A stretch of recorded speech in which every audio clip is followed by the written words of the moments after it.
Are you still using drum machines and sample packs in your track productions? If so, I've got a great technique for you. I'm running you through the 5 steps to transform your acoustic snare drum recordings, your own recordings, to transform those into the gated trap snare that we know and love. It's going to be 5 steps. It's simple, easy. My name's Tim from Audio Tutor. Let's dive in. This to this. Let's go. Alright guys, so as I said, it's going to be really simple and straightforward today with 5 steps. I never do like the 5-step process, but I think I should. I should make it nice and straightforward for you guys. So I've got this beat here, this is like a trap style beat, but you're instantly going to notice a problem with the regular snare drum sound here.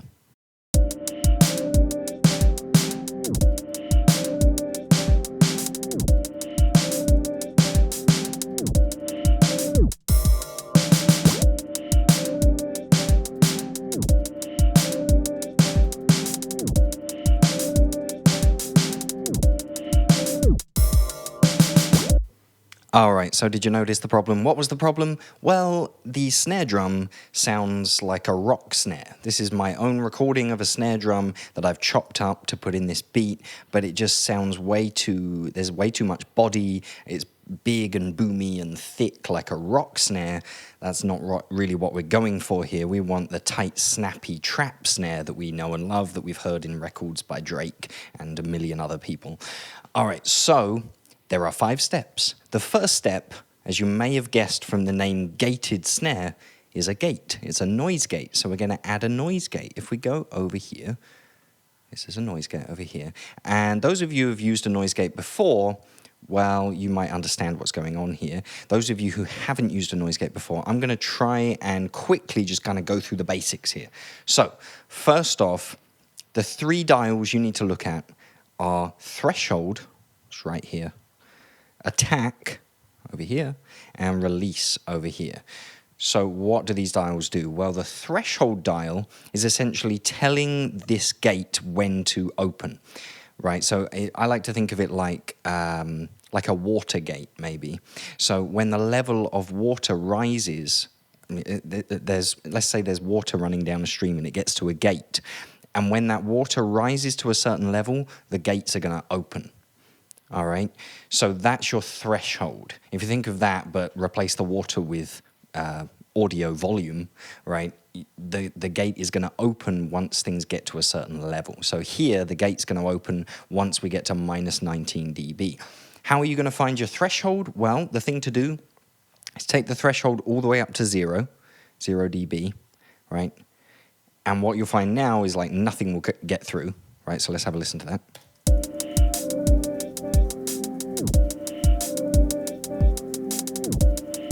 Right, so the snare drum's not coming through at all because the snare drum isn't reaching 0 dB yet. But if we take it down a bit, let's take it down to like -7, say.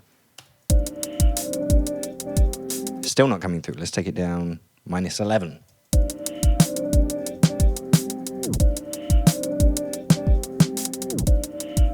All right, so it's letting through that real initial attack, but we want to let through a bit more than that. So let's go down. I think I ended up at -19, right? So -19, let's listen to that.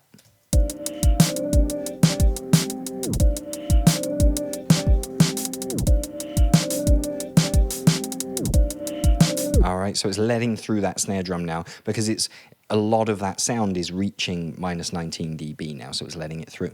Now, the attack and release dials here, so the attack dial, basically that means how quick are those gates going to open. Once you reach -19 dB, how quick are those gates going to open to let that sound through?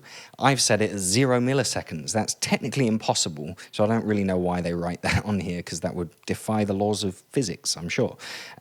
So technically that's, point something of a millisecond. But basically those gates are opening as quick as humanly or digitally possible. All right, so they're opening super duper fast. And then the release is how quickly those gates are going to close again. All right, so the gates are going to close in 51.1 milliseconds, if you want to be precise, or let's say about 50. So about 50 milliseconds, those gates are going to close again. All right, so it opens, in total, the gate opens for 51.1 milliseconds, right? And then it's closed again every time it hears minus 19 dB. This is how a noise gate works. I hope that made some sense. If it didn't, throw some questions in the comment section below. I'd love to answer them. All right, so let's listen to, once again, the noise gate and what it's doing. That's the very first step, is your noise gate.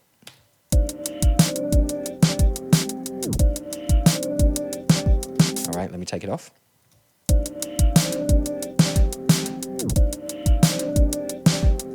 I'll put it back on.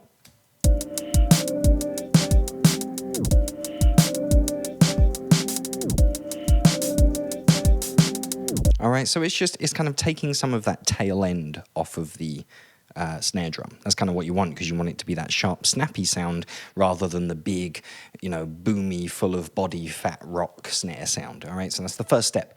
The next step is, step 2 is EQ. All right. So some of you out there might have guessed EQ. EQ is the second step. So what you can see I'm doing here is rolling off a lot of the low end that I just don't need in this snare sound, because it's, we know a trap snare sound is sort of nice and crisp and sharp. There isn't much in the low end. And we also know we don't really need this information down here. We're rolling off 48 hertz there. So around 50 hertz and below, we're just rolling it off. We don't need that information down there. It's way too low for a snare drum, especially a trap snare drum. All right.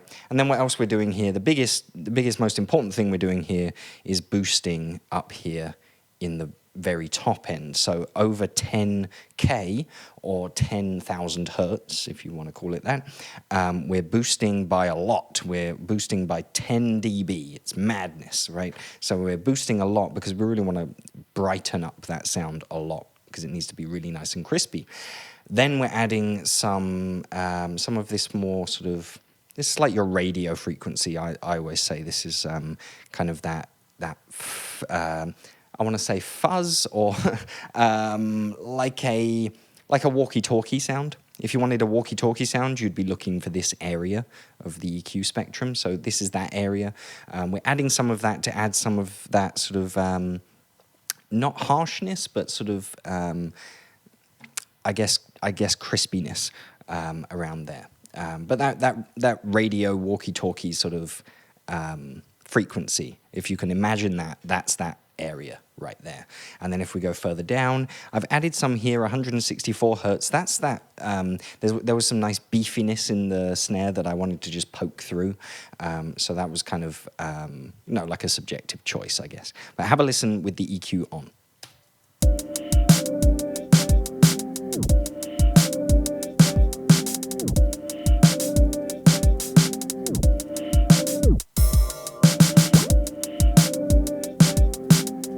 Let me take it off.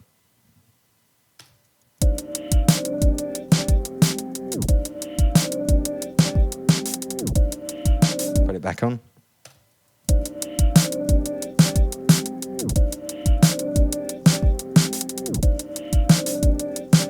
All right, so you can just hear the main important difference is that it's got way brighter, way more crispiness in the top end. All right, so this boost here is kind of your most important thing. And then this one here is very important too. All right, step 3 is dynamics and compression. All right, so you can see here I'm stacking 2 compressors. Let's have a look at what I'm doing. This is the 1176, or the Studio FET in Logic. This is a really awesome emulation. I've reviewed all these before. If you want to check that out, maybe if you're lucky, I'll put a link in the video description or something like that. But I have reviewed all of these different models they've done here in Logic for us. This 1176 emulation is awesome. So what am I doing here? I've got a 2:1 ratio. I've got a 15 millisecond attack, and I've got an auto release on because it just worked. So I just did that, and as you can see, I've makeup gain of about 3.5 dB. All right, so let's have a listen to what I'm doing here with the 1176.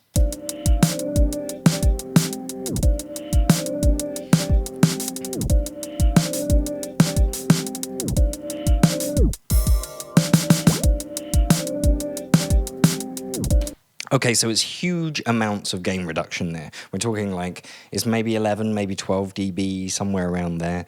It's a lot. it just worked for me. I usually don't do that amount, but the emulation here of the 1176 is really good, and it's adding a lot of sort of that fuzziness that you get with the 1176. So it worked really nicely, and it's adding so much aggression to the sound by clamping down on that transient. So that's the first thing, and then I'm actually stacking another 1176 on top of that. So on this one, it's the same attack and release settings. I believe it's actually all the same settings. I think it's all the same. So I sometimes just do that. It's like a quick technique is just copy and paste the exact same compressor on top of the other compressor. So stack the two together and you really beef things up. So let's have a listen.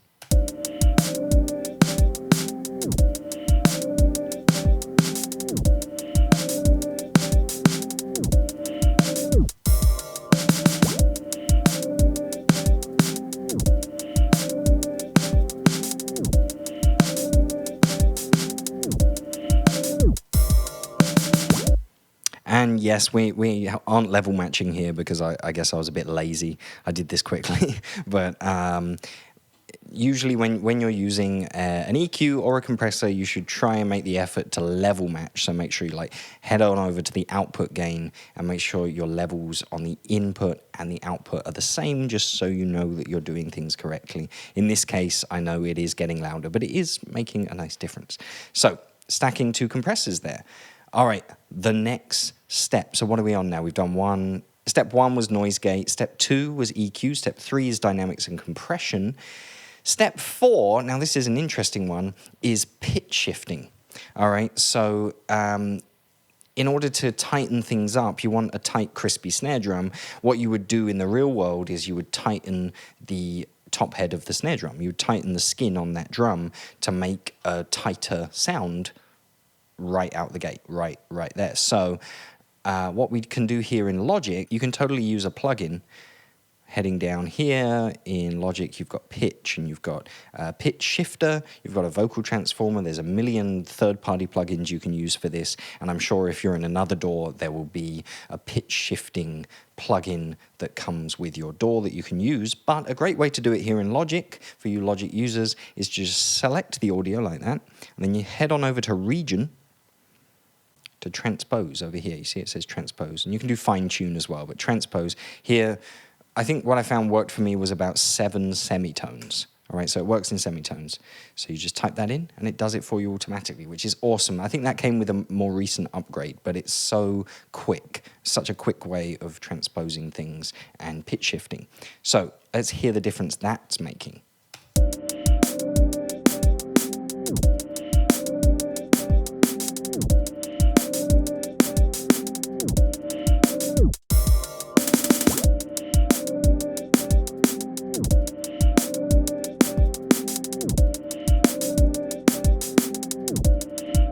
All right, so it's become a whole thing now. It sounds so awesome. It sounds like a trap snare finally.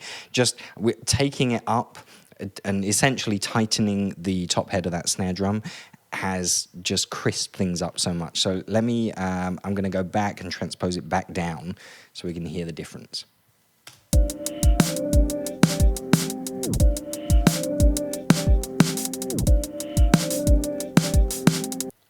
And transposed.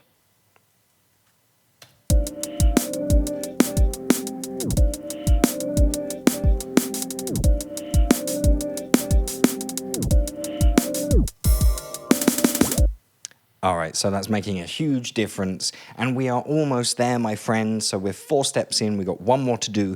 The very last step is to put that sound now. Now, we've created this real synthesized sounding snare drum, right? This no longer really sounds like a real instrument, and we need to kind of add a bit of that human feel back in there. The way we do that is we need to put it back into a real room, right? As if we're really hearing it in a real room, and we do that with Reverb, of course. You may have guessed that. So you can grab any Reverb plugin you'd like, and you want to put it in some sort of just a small room, right? So here I've got a 0.9 second, so less than 1 second tail on the reverb. So it's like a small room. Here it's called recording room, but a small, not too dense just a small room. All right, so head on over to your room presets and have a play around.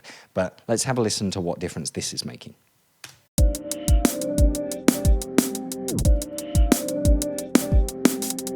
All right, I'll take it off.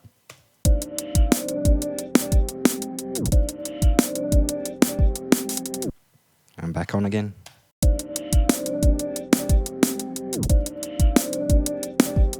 You hear how it just puts it in a real space for us, brings it back to life, makes it sound less of just a completely synthesized instrument, all right? I'll just do a solo so you can hear that. Compared to. All right, you hear how it makes it so much more natural, like a real instrument.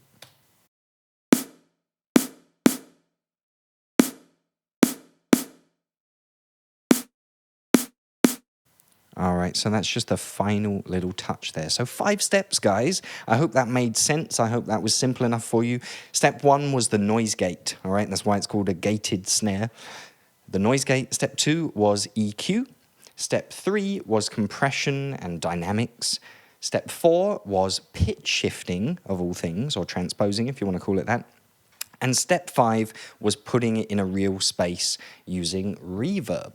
All right, so I hope that helped. I hope that was useful to you. Last thing before I go, or before you go, or before we both leave each other, I'm just going to tell you about my free ebook. It's a 25-page recommendations list. It's giving you all those recommendations for the audio equipment you're going to need to get started recording and mixing like a pro. All right, it's all great, affordable equipment for you to get started and learn with me how to record and mix your next awesome record. All right, so check it out. It's absolutely free, by the way. I don't know if I mentioned that. It's absolutely free. Just head on down into the description below this video. Click the description, you put in your email address and click submit or something like that, and I'll send it straight over to you for you to enjoy. It's 25 pages long, so it's not just like a one-page nothing. It's 25 pages. It's legit, guys. So check it out. It's just a free gift from me to you. I hope you enjoy it. I hope you enjoyed this video, and I'll see you soon. I'll see you soon on the next one. All right. My name's Tim from Audio Tutor. Ciao.